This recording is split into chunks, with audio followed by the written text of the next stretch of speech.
Investment in market securities is subject to market risk. Read all the documents carefully before investing. नमस्कार, स्वागत है आपका इस खास शो में। आपके साथ मैं हूं अभिषेक सत्यव्रतम। देश की इकोनॉमी को रफ्तार देने के लिए आरबीआई के गवर्नर संजय मल्होत्रा ने मास्टर स्ट्रोक लगाया है और एक ही झटके में रेपो रेट में आधे % की कटौती कर दी है। तो फिर घटा ब्याज, अब किसका राज? जो बाजार को चाहिए था, जिस बूस्टर का इंतजार था, वो बाजार को मिल गया है। और चलिए इस खास शो में जोड़ते हैं अपने एक्सपर्ट और मार्केट एनालिस्ट तपन दोषी भी हमारे साथ हैं। जी तपन जी, आप बहुत शुक्रिया, स्वागत है टीनो स्वदेश पर। चलिए काम करते हैं, तो इस समझने की अब शुरुआत करते हैं कि अगर आपको बैंकिंग में, फाइनेंशियल में, रियल एस्टेट में, कंजम्पशन में, ऑटो में अगर आपको शेयर चुनने हैं तो आपको भरोसा अपना कहां पर रखना है? और पहला शेयर तपन जी शुरुआत आपसे करना चाहेंगे। आप बताइए, पोर्टफोलियो में पहला शेयर कौन से जोड़ें, क्या टारगेट होंगे, कितना विश्वास है आपको शेयर पर?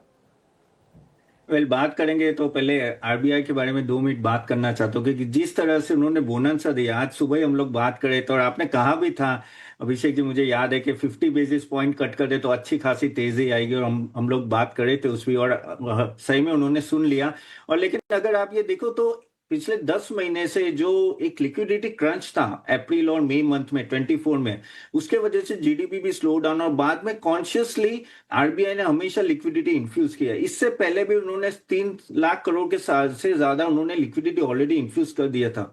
तो वो बहुत ही प्रोएक्टिवली काम कर रहे थे। 25-25 बेसिस पॉइंट के जो पहले कट आए वो भी प्रोएक्टिवली किए, और ये जो 50 बेसिस आया किसी, यानी बहुत ही कम लोग एक्सपेक्ट कर रहे थे, 10 या 20% लोग एक्सपेक्ट करके इतना आएगा।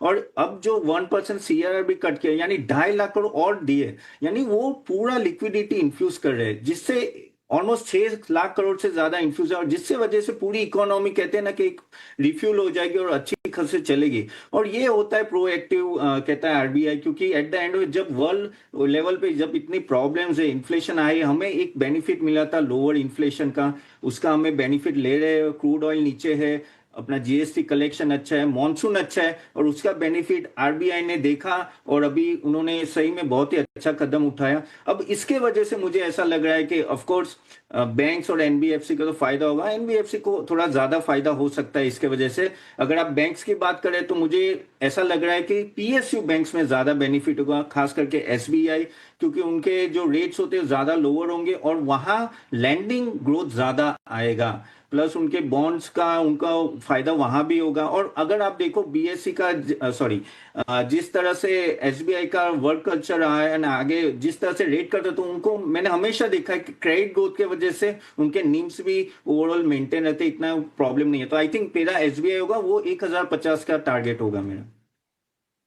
मास्टर स्ट्रोक अगर आरबीआई गवर्नर संजय मल्होत्रा ने लगाया है तो मास्टर स्ट्रोक तपन ने भी लगाया है, एक बढ़िया टारगेट देकर एसबीआई में। तपन जी, आप बताइए दूसरा शेयर आपका कौन सा होगा? एसबीआई के बाद आपका भरोसा कहां पर है?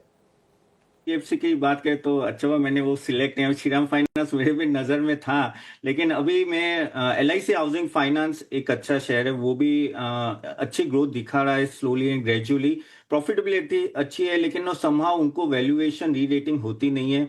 लेकिन मुझे ऐसा लग रहा है अभी, बिकॉज ये जो रेपो रेट कट रहा है तो एनबीएफसी को ज्यादा फायदा होगा, क्योंकि उनकी बोरोइंग जो होती है वो बैंक से होती है, और जैसे रेपो रेट कट होता है तो उनकी बोरोइंग में डायरेक्ट इंपैक्ट आ जाता है, और डायरेक्ट वहां उनका वहां से बेनिफिट चालू हो जाता है। जबकि वो जब लैंडिंग करते हैं ना तो काफी टाइम फिक्स रेट पे भी करते हैं, सो उनका नेट इंटरेस्ट मार्जिन अच्छा खासा बढ़ जाता है, उनका कॉस्ट ऑफ ऑपरेशन नीचे आता है। और यहाँ मुझे एलआईसी हाउसिंग अच्छा लग रहा है, और मेरे हिसाब से नो ग्रोथ ठीक ठाक रहेगी यहाँ से भी, और मेरे हिसाब से 750 के आसपास का इसका टारगेट रख सकते हैं साल का। के हिसाब से कहां पर अच्छी ग्रोथ होगी अभी? फिर 4 व्हीलर में मैं एमएनएम चुनूंगा। एमएनएम एक क्लियर लीडर है। अभी हमें एमएनएम का 2 जगह से फायदा हो रहा है, एसयूवी तो उनकी अच्छी चली रही है, लेकिन अभी ट्रैक्टर सेल्स का भी डायरेक्टली बेनिफिट होगा, अच्छा मॉनसून है, प्लस जैसे ये ब्याज दर नीचे गई है तो ट्रैक्टर की भी सेल्स अच्छी खासी बढ़ सकती है।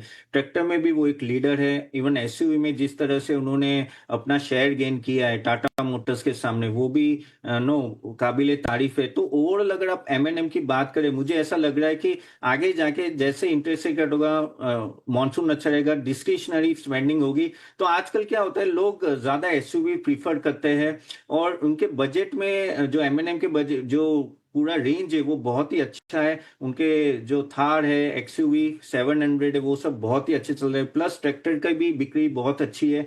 तो मेरे हिसाब से M&M एक अच्छा शेयर रहेगा आपके लिए बाय करने के लिए। 1 साल के लिए अराउंड 3600 का मेरा टारगेट रहेगा। तो तपन आप बताइए कि आपकी नजर फिर रियल एस्टेट में कहां पर है? शेयर चुनना थोड़ा सा मुश्किल है, आप बताइए आपकी नजर कहां है, क्या सजेस्ट करेंगे आप?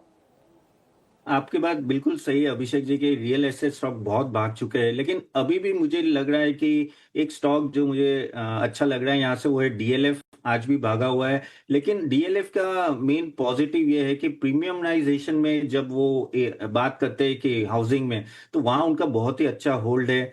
और नो उनका प्री बुकिंग सेल बहुत ही अच्छा है, 22,000 करोड़ के आसपास है। इवन अभी 73,000 करोड़ का उनका आगे जाके आउटले आने वाला है।